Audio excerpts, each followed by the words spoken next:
Good morning, students. Today I will teach you cell wall and plasma membrane. सबसे पहले हम कोशिका भित्ति के बारे में पढ़ेंगे। जो प्लांट सेल्स होती है, पादप कोशिका और जंतु कोशिका, इनमें जो मुख्य अंतर होता है वो कोशिका भित्ति को लेकर होता है।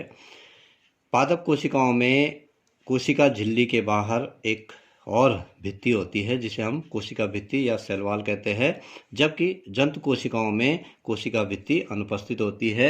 इसमें केवल प्लाज्मा मेम्ब्रेन या प्लाज्मा झिल्ली या कोशिका झिल्ली उसको बोला जाता है, वो पाई जाती है। तो सबसे पहले हम कोशिका भित्ति के बारे में पढ़ते हैं। ये बाहर का एक आवरण है जो कि पारगम्य होता है, जिसके आर पार पदार्थ आसानी से जा सकते हैं। कोशिका भित्ति जो होती है सेलुलोज की बनी होती है, लेकिन इसमें हेमीसेलुलोज, पेक्टिन और कभी कभी लिग्निन आदि भी इसमें उपस्थित होते हैं। कोशिका भित्ति का जो निर्माण होता है उसमें जो है ये जो लिग्निन है या पेक्टिन है, ये उसके साथ प्लाज्मा सेलुलोज के साथ ये चीज़ें जुड़ जाती है। अगर हम यहाँ पे देखें कोशिका भित्ति का जो आवरण है उस किस प्रकार से जुड़ा रहता है, इसमें दो कोशिकाओं के बीच जो बीचों बीच एक संरचना पाई जाती है जिसको मध्य पटलिका या मिडिल लेमेली इसको बोला जाता है।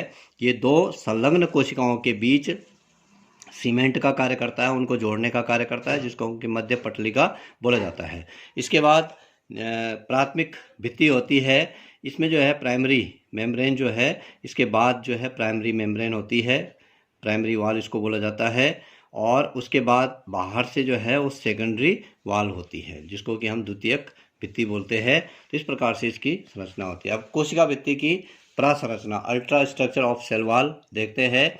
इलेक्ट्रॉन माइक्रोस्कोप से अगर हम इसका स्टडी करें, क्योंकि जो सेल है उसके जो ऑर्गेनेल्स है उनको हम केवल अल्ट्रा माइक्रोस्कोप या जो सूक्ष्मदर्शी होता है उसी से हम उसको देख सकते हैं। इलेक्ट्रॉन माइक्रोस्कोप में अध्ययन अगर हम उसका करें तो ये कोशिका भित्ति जो है सूक्ष्म तंतुओं की बनी होती है, जो कि विभिन्न लंबाई और व्यास के होते हैं। इनका जो व्यास होता है वो 100 से लेकर 200 एंगस्ट्रॉम तक होता है। कोशिका भित्ति जो है जो कार्य करती है पादपों में, कोशिका भित्ति कोशिका को निश्चित आकृति और दृढ़ता प्रदान करती है। इसके अलावा ये पारगम्य होती है, पदार्थों का आवागमन इसी के द्वारा होता है और रक्षात्मक आवरण के रूप में ये कार्य करती है। दूसरी संरचना होती है प्लाज्मोडेस्माटा।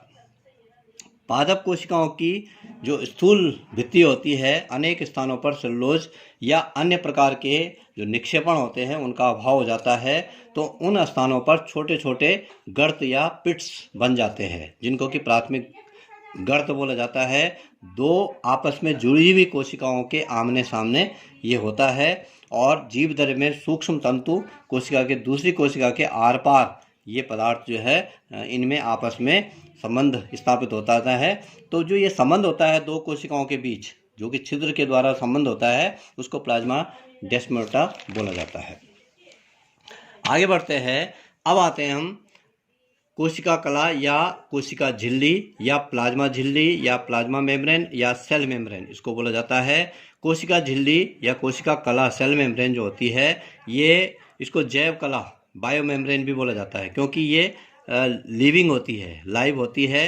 ये एक लचीली, अल्प पारदर्शी और चयनात्मक पारगम्य झिल्ली होती है।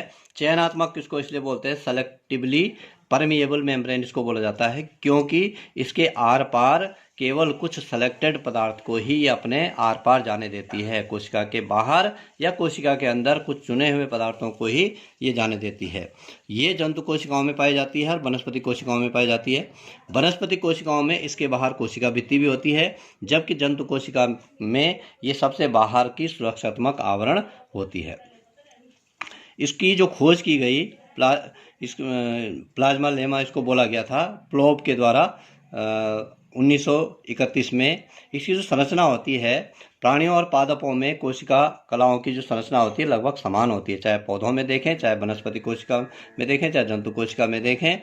इसमें जो है इसका ये जो प्लाज्मा मेम्ब्रेन होती है ये प्रोटीन और फॉस्फोलिपिड की बनी होती है, जिसकी मोटाई जो है 75 एंगस्ट्रॉम होती है और इसमें जो है 35 एंगस्ट्रॉम व्यास के अनेक इसमें छिद्र होते हैं।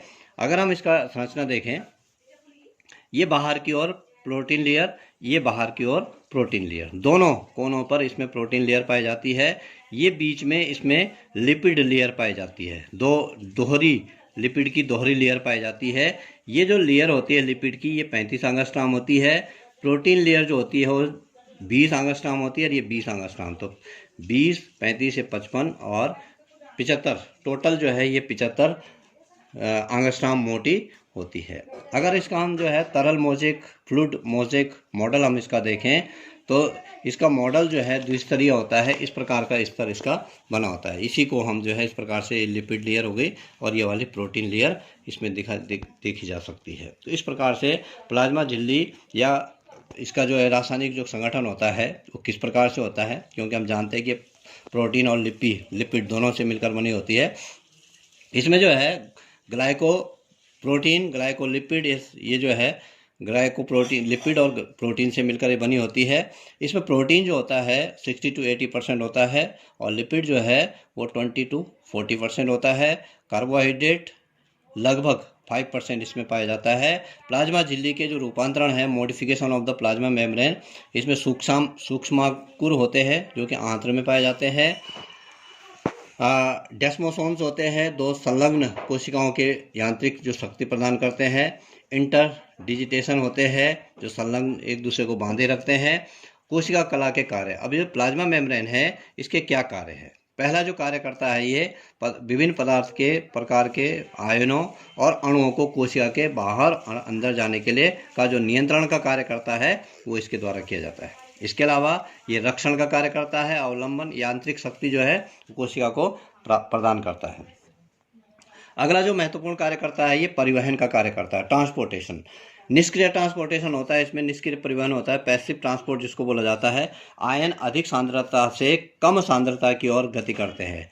उदाहरण के लिए अगर हम पानी की बात करें तो पानी जो है